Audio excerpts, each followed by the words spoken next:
All right, we are live. It's Sunday night, and you know what time it is. It's time to talk recruiting. Big weekend. Let's get it. In the world full of podcasts, he's the undisputed heavyweight champion of hot takes, an Auburn sports homer, master of the boog, and message board legend. Get your buttons buttoned and your hats flattened because the Top Button Podcast is about to kick off. And you don't want to miss your courtside seat. Now, here's your host, Charlie Five. Yes, sir. We're back. Happy Sunday evening. It's another edition of Live with C5, and we're going to talk recruiting. I talked about it last night that tonight would be all about recruiting. I'm hearing some popping. Hold on one second. Let me get my game fixed right here. Yeah, we're going to talk recruiting tonight and have some fun, take some questions, and overall just have a blast. But before we get started, you got to give a shout out to mybookie.ag. I hope you got your account set up and you went ahead and pounded that over 7.5 wins for the season for the Auburn Tigers. If you didn't, you still got time to set up your account, get that double up deposit up to $500. Use coupon code NEXT ROUND, one word, and double that money up. Get in the casino, do a little bit of everything, all kind of ways to bet, first half, live, all that good stuff. You still got time to take advantage and have fun this season. Mybookie.ag. All right, let's get into it. It was a big weekend. There's no ifs, ands, buts about it. There was talent everywhere. There was 5 stars. There was all kind of folks here, 2025 kids, 2026 kids, and it turned out to be sort of like a little mini Big Cat weekend. Kids turned out for the Alabama A&M game, and hey, so did the crowd. And then so did the team.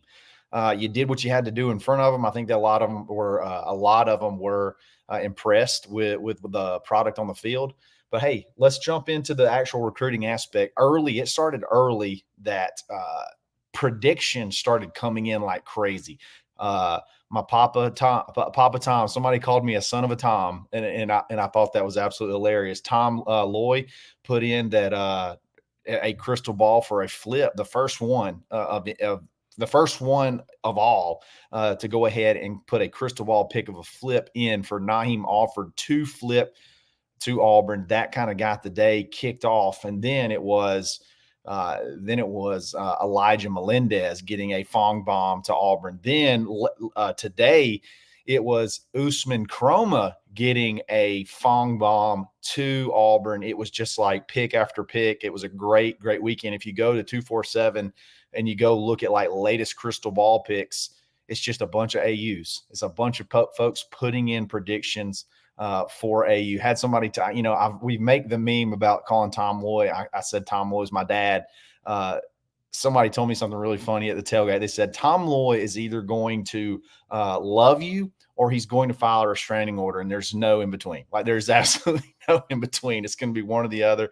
There's no just kind of like it. He's either going to love it or he's going to hate it, and he's going to file a restraining order on you. But regardless, I love Tom Loy, and Tom Loy is the greatest Auburn insider since like June. Since June has popped around, Tom Loy has become the greatest Auburn insider in the history of recruiting. So, I was on the field early, saw tons of guys, the interaction, but the big name on campus was Deuce. That was the one. Taylor Corn got one of the first videos confirming he was here, him walking into the stadium. And, there was a ton of excitement. He brought his whole family. I mean, you're talking taking pictures with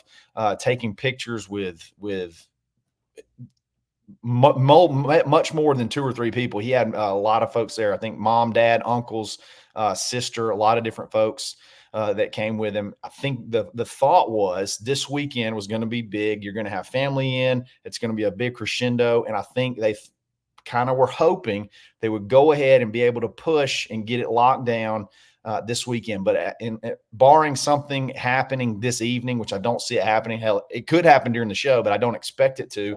It does look like he's going to hold off until it does look like he's going to hold off to next Saturday, which was one of the things. There was split information. You had 247 saying it was going to be by the end of this weekend. You had On3 saying it was going to be at this next weekend. He's going to wait until after his rivalry game. And that does seem to be the case. His theory is, I don't want to take away anything from the rivalry game. It's a big game, and I don't want to have any discussions about my recruitment, and I don't want to have interviews talking about why I flipped. I don't want to have other schools calling me. I just don't want to. I don't want to do anything until we get at least past that game. Whatever. I get it, I guess. I think that whatever he told Hugh, though, they met one-on-one right after Tiger Walk. Whatever he told Hugh made him comfortable enough to be able to be okay with waiting at least one more week. And at this point, Auburn doesn't really have a whole lot of more options. Deuce kind of has all the leverage. I guess you could always pivot back to Juju at this time, because it looks like Juju is going to be sitting with his hat in his hand, not anywhere to go, because USC's trying to flip Hassan Longstreet, not going to go to Colorado, and everybody else has basically told him, no, we're not going to do what you're asking. So I guess you could always pivot back to him, but I don't think that's going to happen. I think Auburn feels confident. I feel confident. There's a lot of other things going on behind the scenes that would make it, and it would make it really tough for him not to end up at Auburn. So I'm just gonna leave it at that. I think that if you're wondering when could Deuce commit, when is Deuce going to commit, I don't think it's going to happen this week. I think it's going to happen after his game, either Friday or Saturday. And there's some whispers that he could be back again Saturday for the Cal game. I mean, we got 5 in a row at home. I would imagine he'd be at a lot of them if he actually does flip like he says he is, or he's at least told people on Saturday. I think he'll probably show up at several of the games. But that's the deal with Deuce. Look, Deuce was interacting as if he was an Auburn commit. Everybody was hanging around him as if he was an Auburn commit. He has sort of like this aura about him. Everybody was kind of just huddled up, high-fiving him and everything as if he was already a commit. I think he's probably talked to a lot of them and told him he's coming. Early when the team came out after Tiger Walk, they do their field walk or whatever, then they go pray and do all the stuff, then they go back in and get dressed. Hugh had sort of like a powwow huddle up right by the goalposts, and he had his hand on Deuce. So I couldn't hear what he was saying, but he had his hand on Deuce and he was talking to everybody else. So regardless, it does seem like that it's moving in that direction. And again, if I could put a percentage on it, it's like 99.9. It's really no reason.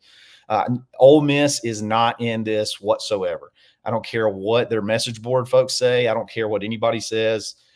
There's some things that happen on his visit that we'll maybe have a fireside chat afterwards, after it's official. But I don't see Ole Miss being a player in this whatsoever. It's going to be Auburn. And, again, hopefully the timeline works out and he goes ahead and pulls the trigger like he says he is on Saturday. I think there's a lot of folks that are watching. There's a lot of other commits this could possibly open the door for. I don't think it shuts I think it opens the door for Caleb Cunningham. I think it definitely helps with Andrew Babalola, who I feel like you may lead for a little bit right now. All those guys, I think it definitely helps to go ahead and get Deuce on. And I would not be shocked if Deuce is not already talking to those folks, already talking to those guys saying, hey, I'm going to Auburn. I'm doing this thing right.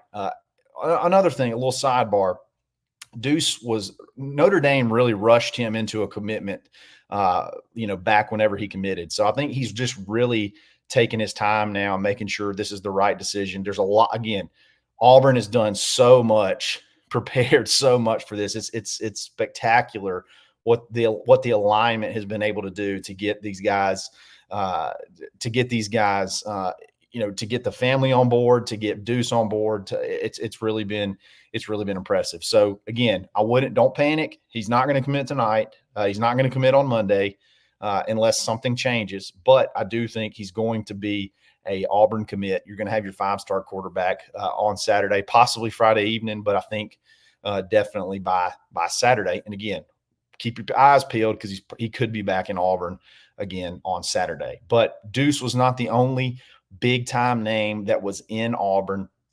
You had Usman Kromah that was also here, that has always been Auburn's top bell cow running back that they've wanted. You love Alvin. Alvin has a skill set, and then Usman has another skill set, and he's just a bigger kid. I was stood right next to him. He's every bit of 6'1", 6'2", 200 plus pounds.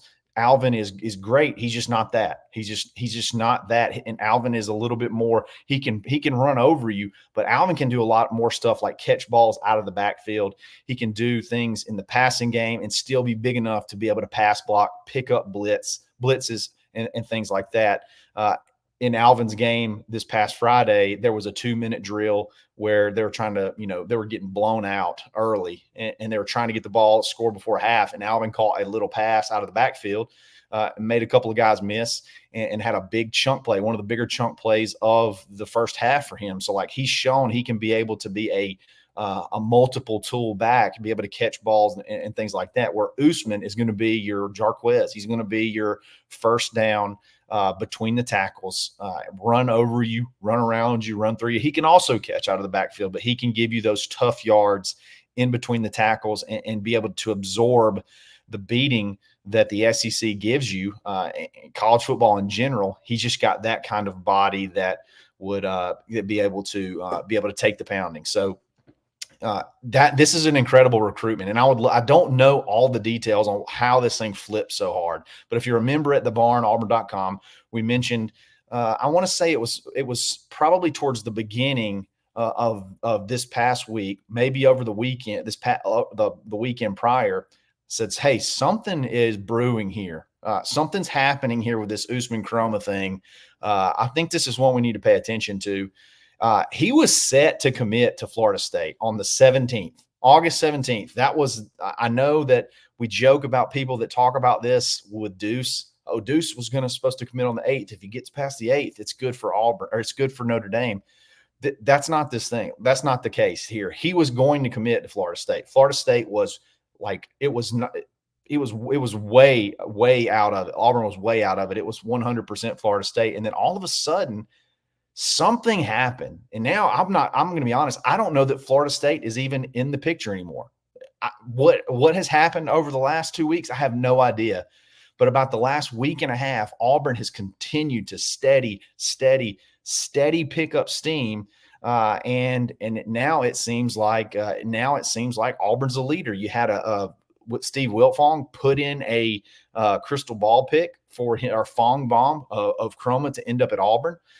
And also, I think he just came out and said it in an interview. I think he came out and said, hey, Auburn's my leader. Auburn's standing out right now. So how the tables have turned there. And I think that one is one that could end in 2 weeks or less. I think that is September is shaping up to be another monumental recruiting month for Auburn.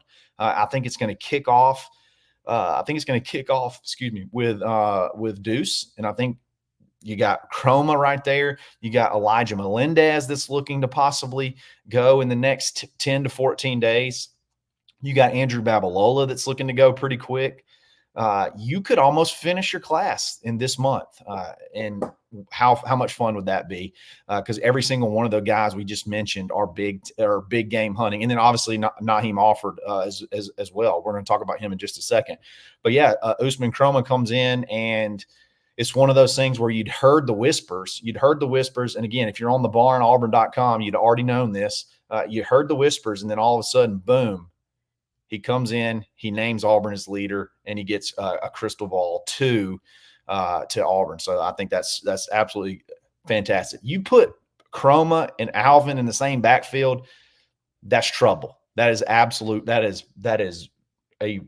lot of trouble. That is a lot of stress for defenses across the country, because those two kids can play and they can do different things. And then the last big visitor we're going to talk about for a second, and before we jump into the questions, was Nahim Offord. Nahim Offord, I'm going to be honest. So we talked about it on the barn a little bit earlier in the week. Be on the lookout.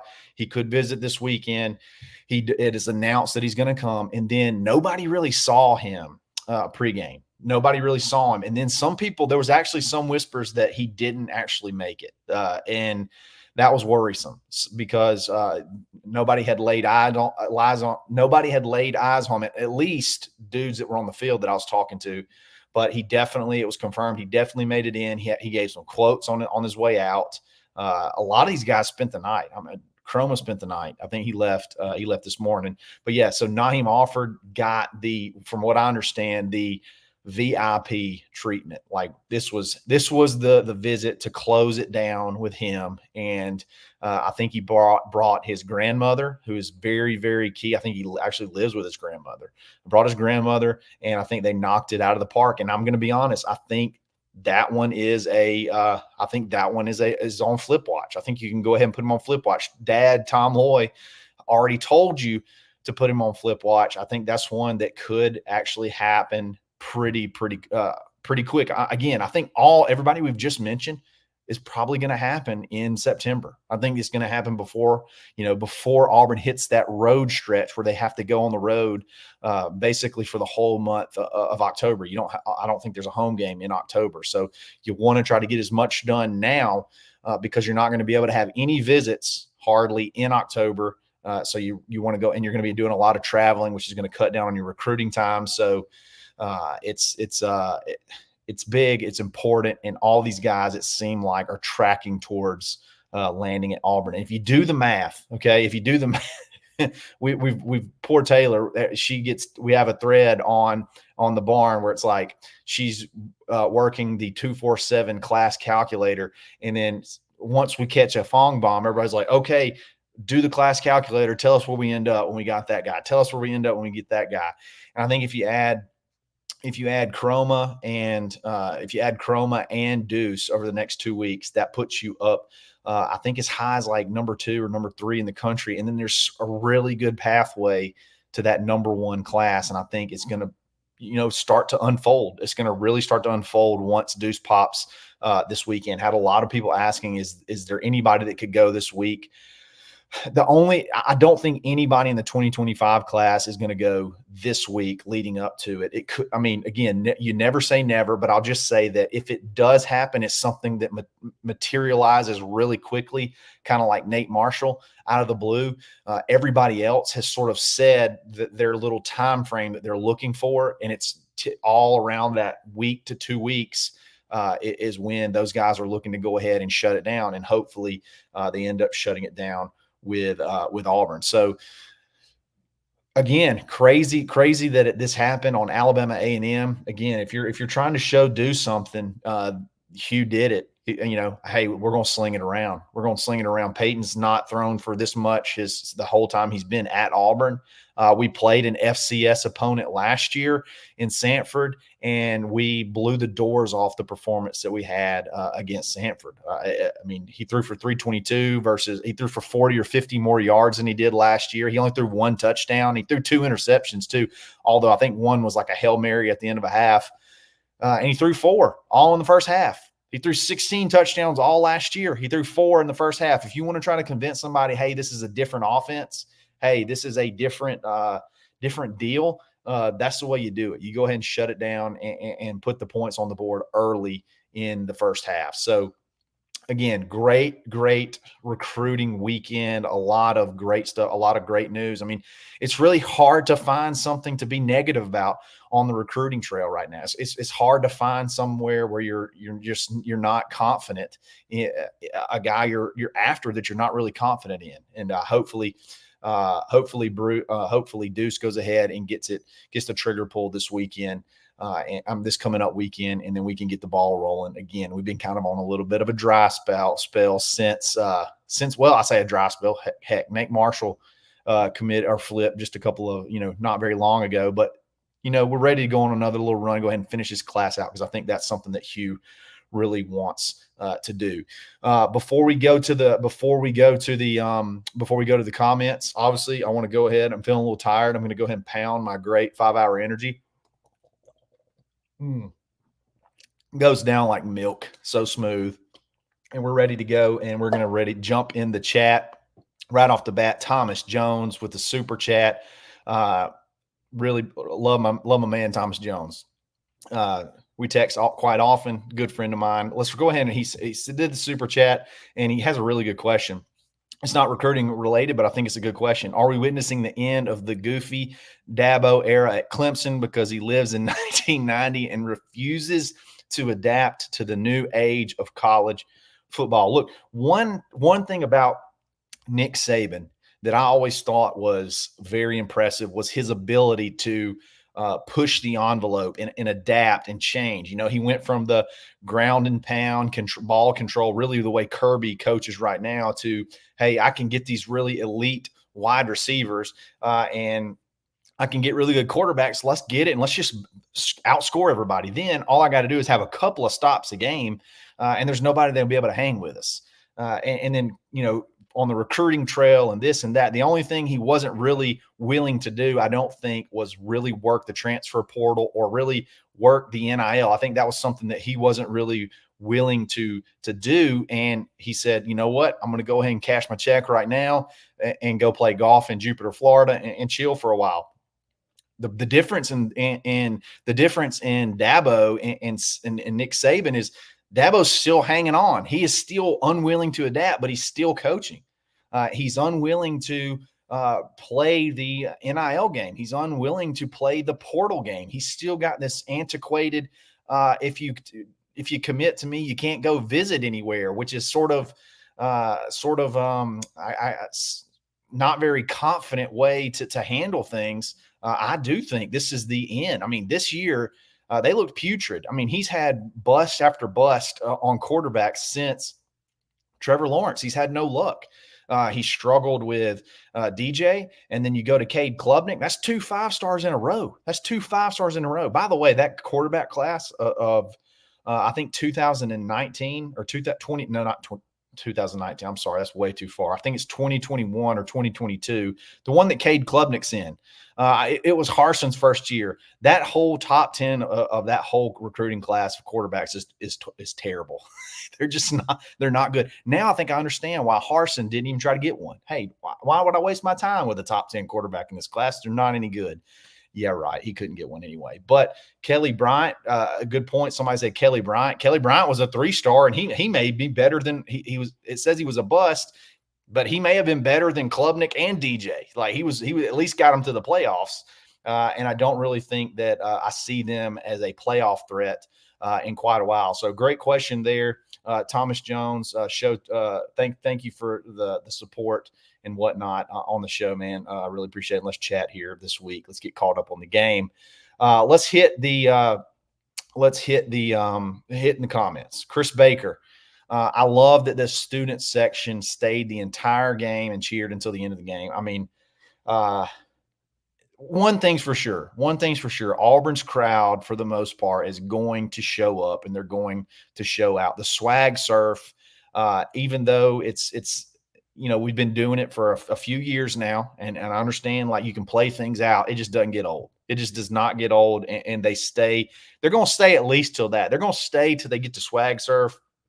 Then they may go hit the tailgate after that. But man, that is a good, that for especially on the recruiting weekend that we had, to be able to them to look up in the stands and see the electricity against essentially a completely overwhelmed team from start to finish, and you still feel the energy.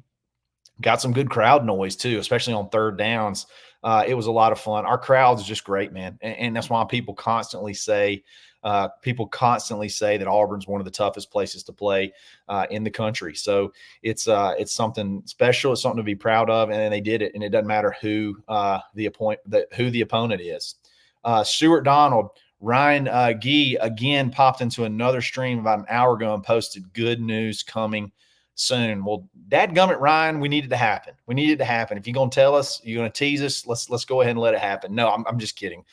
No, Ryan Gee is very involved in the recruiting effort. He's very much in contact with a lot of guys. So I know he's connected. I know he knows the timeline of things, and I'm pretty sure he's got to be hinting about Deuce coming up this next weekend. Alvin was hinting up a lot about it. Jamichael Garrett was hinting a lot about it. Alvin's also been a key in that recruitment. They were attached at the hip basically the whole time. Taylor got some really good pictures of those two guys together. Alvin said he was going to make it his mission going to make it his mission to go ahead and make sure that he was locked down. And although he may not have publicly gone verbal, whatever he said, whatever was said, it made everybody feel confident enough to start hitting the Twitter. Malik Autry, you saw, he said, "This one's still good." Okay. And he retweeted one of his earlier fat signals. Well, hello. It's pretty clear we know what he's talking about.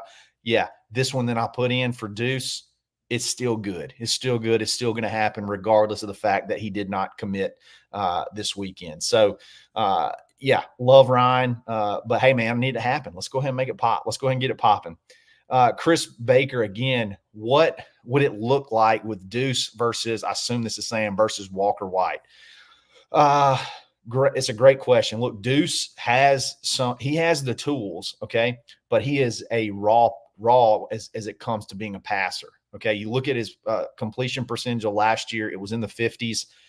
He's done a ton of work on it in the offseason. He's worked with QB Country out of Mobile. He did really, really well at the Elite 11, which is essentially a passing camp. I mean, it's all about passing, and his accuracy has gotten better. I got to go look at his stat line from this past weekend. I know the wheels are there. He glides. Okay, the wheels aren't going anywhere. He can move. He's got the physical tools, but can he be the polished passer? And then Walker's got such a big leg up on him as far as just the experience and being in the system for. He came in January, so he's got a whole spring under his belt. I assume Deuce is going to be an early enrollee, so they would be going at it in spring. I would give the edge slightly to Walker, but I like that battle. I mean, that makes everybody better. You got Walker White and Deuce Knight duking it out. Hey, here's what's funny. I don't even know the kid's name because he's so insignificant, but Notre Dame likes to say Deuce was scared of competition with insert whatever the kid's name is they signed last year. They signed some 4-star quarterback last year. I don't know his name. His name doesn't matter. But the reason Deuce didn't want to go to Notre Dame is because he didn't want to compete with that kid. Well, you go look at the rankings. Walker White was ranked ahead of him in the QB class of that class. So Deuce was scared to go compete with this one child at Notre Dame, and it turns out that our child, Walker White, was ranked higher than their child last year at Notre Dame. So not sure that holds a ton of water. Boy, this great 5-hour energy is absolutely roaring through my veins right now, and I'm feeling it. I'm in the zone right now. So that is what I think. I think it'll be a great battle. I think I give the slight edge to Walker White right now. Daniel Denny, the Alabama game did not prove anything. Daniel, I just don't think you watched very much Auburn football, if that's the case. I don't think you watched one game last year. And if you watched one game last year to see, you don't have any vertical threat. No wide receiver that's a vertical threat. Doesn't matter the competition. Nobody could go deep. The only guy that can win a 50-50 ball at times was Rivaldo Fairweather. So if this game didn't prove anything to you, then you just can't be you can't be impressed, I guess. I guess you just can't be impressed. So that's a you thing that you got to work on, because I think most people that watched the game were very fired up. I think most people that watched the game understand where Auburn was last year and where they've come to this year. Offense looks completely different. I mean, you got multiple. If you're watching the LSU and USC game, LSU's got one guy they can go to. And he's a good one, Kyron Lacey. Auburn has multiple weapons that they can beat you deep on. Again, we'll see a little bit more of a test, but we couldn't do that last year against Samford. We didn't have anybody that could go deep against Samford. Okay, Jay Fair was your leading receiver, and he's not even playing. I don't even know that he's touched the field tonight versus USC. Okay, so if you can't see a difference, then I think you need to get your eyes checked. NH3425. It's been a while since AU recruiting has been this lit. I love it. Hey, I'll tell you how long of a while it's been. Never. Auburn's never had a recruiting class this high currently in the history of the modern rankings. So if they don't sign another guy for the rest of the class, they have the highest rated class they've ever had. So I totally agree. It's a lot of fun. It's lit, and I'm loving it as well. It's a ton of fun. So keep on moving. Brett Moran, Daniel, why are you being a buzzkill? I mean, I don't know what he's talking about. Again, I'm sorry. Sorry if that was a little rough. I apologize. While it was an FCS opponent, this is NH3425 again. While it was an FCS opponent, I saw a different positive vibe last night. The team was more consistent and looks like they legit cared. I do think the defense needs to focus on converting more turnovers. No turnovers last night on defense. That was you had one in your hands. You had an interception in your hands. You just jumped a little too early. J.C. Hart got a little eager, jumped a little too early, and then on the way down, he got some fingers on it. I thought he could have timed it a little bit better, but hey, freak stuff like that happens. It's worked to the benefit of Auburn at times, and last night it didn't. And hey, here's the cool thing. That guy made that play. He got down to the 1 yard line and they didn't score. They had a penalty, and that's the thing. JC tipped it. Okay, he tipped it, and the guy caught it. He could have fallen down and then just let him score and felt sorry for himself. No, after he did it, he turned around, used that track speed that he had, and the 100-meter dash, I think state champion in his classification in high school, used that speed, made the tackle on the one. Boom! They have a pre-snap motion. Then you get a sack. Then you get a tackle for loss. Then you get another sack. Boom! You miss a field goal, and it was a score-saving play. Now I understand that's Alabama A&M, but stuff like that could affect. That's the difference. That could be the difference between 7 and 3 in an SEC game. Just that effort of, hey, I almost made a play. I didn't feel sorry for myself. I turned around and went and made the play, and it erased points off the board. It went from 7 to 0 based off that one effort play that he made after that tip. So, you got to have some turnovers. I thought we left some guys open just a little bit. Either the quarterback missed them or there were some drops. So, got to clean a few things up. But overall, again, holding anybody to 3 points is a big night. Let's go. Let's keep going through. Let's see here. Madison, AU Chief, opening weekend proved a lot. Even in our fan base, we saw routes run like we have not seen in years. Peyton Thorne looked like a QB. We'll add more to the story next week, I believe. I predicted the line, Madison, to open against Cal be 13.5. I think it opened at 10.5 and quickly jumped all the way up to 12. So, I'm with you. I think Auburn adds another chapter to the book of this story of this season next Saturday, and kind of continue where they left off, continue to push, continue to get better. And, again, Peyton looked confident. He had time. He had all day to make decisions. He looks fast. I mean, a couple of times when he pulled it and ran, he was walking away from guys. And again, I understand some of that's the opponent, but some of it's just Peyton looks good running the ball. So, not only did he make really quick decisions and make some really pretty passes, really, really pretty deep balls that he struggled with last year, I feel like he made some really good decisions in the run game too and looked good doing it. So I'm with you, Madison, AU Chief for sure. Chris Baker, will Zion Grady flip or is he set for OSU? Zion Grady will flip to Auburn if Auburn wants Zion Grady. Let's just put it that way. I think if Auburn really wants Zion Grady, Auburn can get Zion Grady. I think they've got Herbert Scroggins a little bit higher on the board.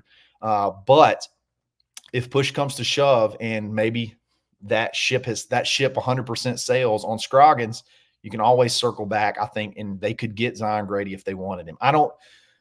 I think he's a little bit of a tweener. I don't think he's got the quick explosion as an edge guy, a pass rusher, and I don't think he's quite big enough to end up being a defensive end. But he's a good player. He's a good player, and how crazy is it that your backup plan could be like a top 200 player? So will Zion Grady flip? I don't think Auburn's pushing for him at the moment, but if Auburn wants him, I absolutely believe they can get him. This is something that it can be easily overlooked, but NH3425, the wide receivers had great route running. I agree. I joke that wide receiver is the easiest position to play. It's the easiest position to coach, but there is a art to route running. being able to set up guys with whether you're stemming a route, whether the way you lean to set them up into a cut. There's just so many things, and you watch great teams that have great wide receivers, and scheme can only get you so far. Then you have to have your natural talent that can get you open to make it happen. In Auburn, KLS is a great route runner. He is a technician. Cam Coleman ran a beautiful stop and go to that poor guy. The poor fellow had he probably tore some kind of tendon in his foot because his ankles were broken so bad. The one that his first catch, which coincidentally was also a touchdown. So I agree. Great route running, very crisp. One of the best routes that was run the whole game. And this one's going to go unnoticed, but Bryce Kane, if you're watching, I saw it because it was dope. They were trying. Bryce's deep shot is out of the slot, and it's like a smash concept where Cam and Bryce was lined up on the inside. Cam was lined up on the outside, and Cam was going to run a little dig, 5 or 6 yards. And then Bryce was running like it was like a post corner, and he faked the guy. He had the guy on skates turning in circles, and he was wide open, but Peyton delivered. Cam had such a big cushion too. It was like, I'm just going to take the easy throw. Boom. And he hit it. He hit Cam, and I think he ended up picking up a first down. But that's something I've heard they've been working on in practice. They were able to work that little combo to get Bryce deep, and it worked. And Bryce ran a beautiful route. He just didn't get the ball. So all of them, all those freshmen, man. And then obviously you got KLS, and then Robert Lewis. Once he gets a little bit healthy, apparently he had a little bit of a hammy issue, and he still played, and he was open a good bit of time, especially over the middle. Again, we talked about him being the safety net. That's his thing. Get in the middle of the field, sit down, find the open hole in the zone. And I think Hugh chewed Peyton out one time for missing it. I think it was the only time we punted. He kind of juiced it on KLS on the outside, and he had Robert Lewis squatting down in the middle of the field all by himself. So that's something Peyton will definitely clean up. But as Robert Lewis gets healthy, that'll be something. His route running is going to help out a ton as well. So let's keep going through this. We got beer advice. We got favorite beer chatter going on in the chat. I kind of like that. Mr. Beautiful, don't like the mercy rule. I'm going to be honest, I didn't know it existed, but apparently it's been around since 2019. At any point in time, I think at halftime, they can go to the team that's getting blown out and say, hey, do you want us to shorten this thing up? And they can either agree or disagree. I think they got to make the call, though. I don't think they get to just throw it out there. I think they got to make the call. And they were just said, hey, we're here for the experience, and we got a pretty good check. You can go ahead and shorten it up. We'll get our hamburger and get on the bus and go back to the house. So 10-minute quarters, that was weird. It really hurt though. Getting Walker into the game. And I think that was important. And when you shorten it like that, I think it hurt getting Walker some reps, because Holden is obviously third string, and then you got Walker. Holden went in there, got to throw a couple of passes, and I think had you had 15-minute quarters, you'd have got to see Walker White. My God, we probably would have scored 100 points, and that would have been embarrassing. So. So yeah, I agree. That was kind of, I don't really like it, but I think it was if there was any a time it was necessary, it was definitely last night. So let's keep digging through here. Stuart Donald, I think Babalola, this is a recruiting question, so let's take it. I think Babalola had planned to announce around this Saturday too. He has had, there's been multiple dates that have been connected to his name. I think it's pretty clear to me he's waiting to see what's going on with Deuce. I honestly think that's what the case is. I think that's not necessarily intel, because if it's Michigan, he could have committed to Michigan 1,000 times. But if he's wanting to see what Auburn's going to do at quarterback, I mean, it kind of seems like he's waiting to see what happens with Deuce. And I've kind of felt like Auburn has edged themselves into the lead here. It does seem like that's what's going on. So I think maybe by the end of next week, you could have Deuce, and then maybe shortly after that or shortly before, if they're talking, you could have Babalola too, and that would be a franchise left tackle that Auburn has never, hasn't had in a very long time. So yes, he's planned to announce several times, and it's just not happened. So, and I think that's good news for Auburn. Let's keep going through here. This is funny. Mr. Beautiful, Peyton will have a great year. I've already predicted 47 touchdowns. He's on a blistering pace for that. 4 right out the gate. Well, hey, he only had 16 all of last year. So he's already got a quarter of what he had all of last year in the first game. And again, your only FCS opponent last year, you threw 1 touchdown and 2 interceptions, and he threw 4 touchdowns and no interceptions in the first game. And that's Hugh's offense. Hugh's offense is throwing tutties. Okay, so get used to it. I like that number 47. Hey, I just want to go. I want 25. I think 25. If he can throw for over 25 touchdowns, I think Auburn's won a lot of football games and pissed off a lot of folks. So that's what I'm going with. Drew Ledoux, get that 5-hour grape. You know it, my man. Got that 5-hour grape in me and feeling good. Let's see. This goes back to the Dabo thing. Chris Baker, I think Garrett Riley is a great OC, but Dabo meddles too much. I don't pay enough attention to Clemson to know one way or the other, but it does seem like when things change, but things stay the same. Okay. And Riley had an unbelievable offense before he came over here. And now you're seeing the same issues with Clemson over and over again. So things change. Some things change, but most things stay the same. Okay. Results stay the same. You got a clogged up offense that just doesn't seem to make a ton of sense. You're maybe onto something. Dabo may be meddling in the offense. He was a wide receiver guy. That's another thing I wonder, because he was never a coordinator, to go from a position coach to a head coach.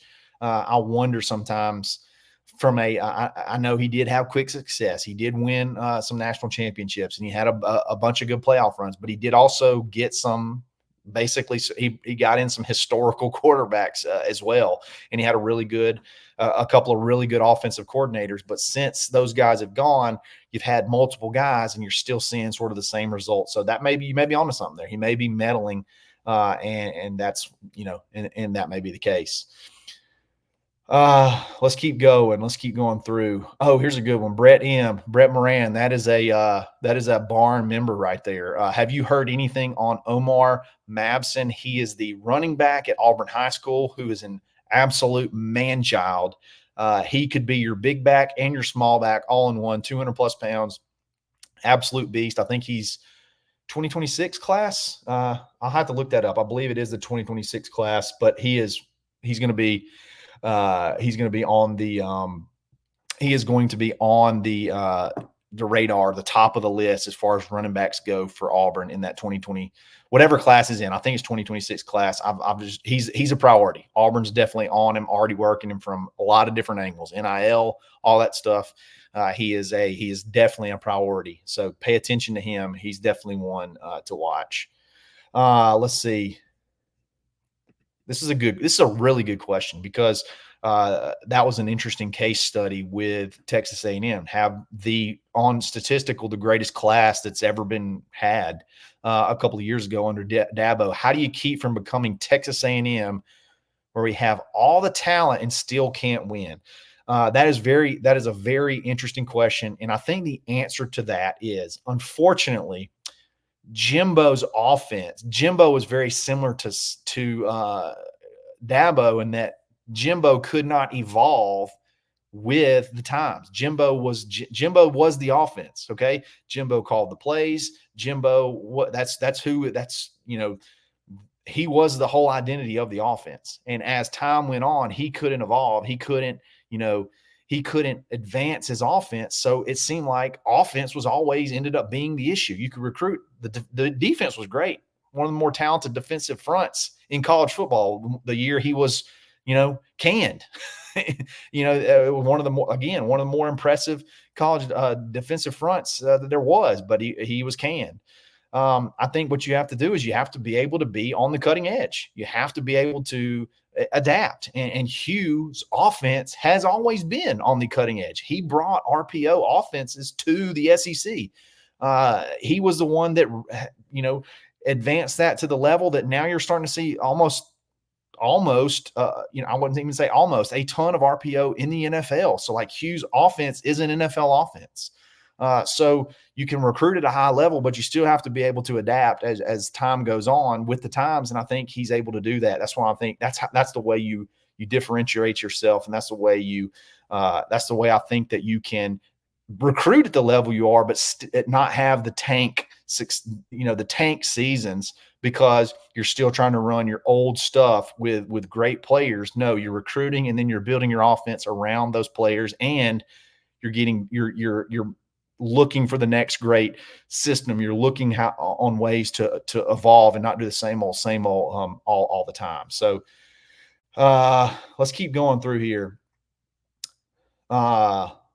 Smooth. Hey, people bang on Smooth. Okay, he's an Alabama fan. Okay, he watches every show, but the man will give you respect if you earn his respect. He will give it to you, despite being an Alabama fan. Auburn games are electric.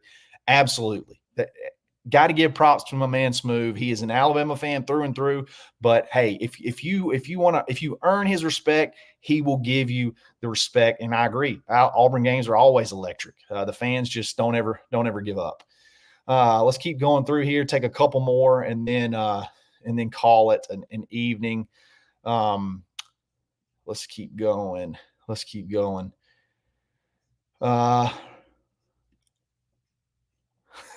Fair.